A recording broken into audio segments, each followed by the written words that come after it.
Hi, I'm attorney Brian Tyson with the law firm of Marcelino and Tyson. And today I wanted to talk to you about 3 potential things that you might want to be doing if you're a small or medium-sized business that's having some financial difficulties with respect to the current COVID-19 pandemic from the shutdowns that we've experienced. And in addition, I also wanted to talk to you about something that you may want to consider as an alternative if those 3 alternatives do not seem to provide the full relief that you need. So I'll try to go through these relatively quickly, but we will have more information on these on our website, which is yournc, like North Carolina attorney.com. So the first one you might want to do that a lot of people are going to be familiar with is the government assistance programs that have recently passed Congress. So I think most people are familiar with the Paycheck Protection Program, or PPP as it's called. That is opening up again on Monday, April 27th. There's a new $310 billion round of funding, but there's some concern that money, like the last round of money, may go relatively quickly. So if you are thinking about applying for that program, if you think you might qualify, you might want to look into that very quickly. There's also what's called the EIDL, which is also through the Small Business Administration. That's Economic Injury Disaster Loan. Those again have some different requirements, but something you might want to look into. Those may be favorable term loans for small or medium-sized businesses. There also may be some other alternatives. For example, here in North Carolina, the North Carolina Golden Leaf Foundation may be able to provide some financial relief grants to help certain businesses. So 1, seek government assistance that may be available to you as a business owner. Number 2, look to alter existing contracts that may be creating financial problems for you or having a detrimental financial effect. So what am I talking about here?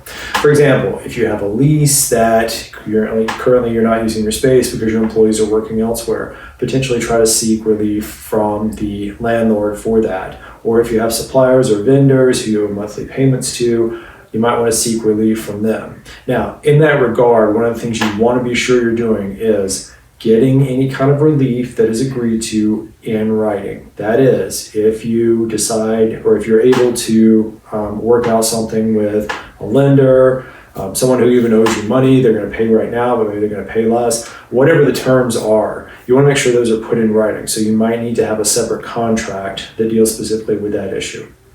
The third alternative that you might have is trying to adapt your business. And you've probably seen other industries in the news, like for example, some of the automakers are now switching over to make ventilators. So is there something that you can do within your business model to switch over and maybe make some products that, or provide some different services, altering those? Now that again can involve either changing some of the contracts you have, it might involve even changing some employment agreements, or potentially even having a new business structure. It might be temporary, but you might need somewhat of a new business structure to really make that work the best. Also within that context, there may be lines of credit or other things that are available. But those are 3 things that you can do to try to help your small business survive right now. 1, seek government assistance through the various programs that are out there right now. Number 2, look and see if there's currently contracts or responsibilities or even money coming in that you could alter that and help yourself financially. Number 3, look for ways to adapt your businesses. Again, that might involve some legal changes, but that may help you survive in the short term. What if those things don't work? What do you do then? So one alternative that you might want to consider is bankruptcy. And a lot of people think bankruptcy is an end.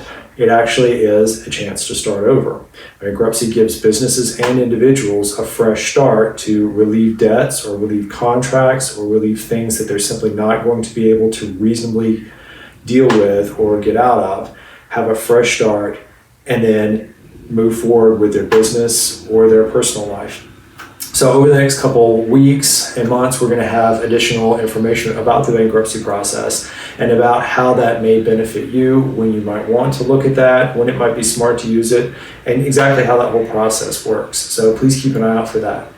But for now, I hope this information has been helpful. Again, I'm attorney Brian Tyson with the law firm of Marcelino and Tyson. If you have any questions, visit us on the web at yournc, like North Carolina attorney.com, or give us a call at 704-919-1519. Thank you.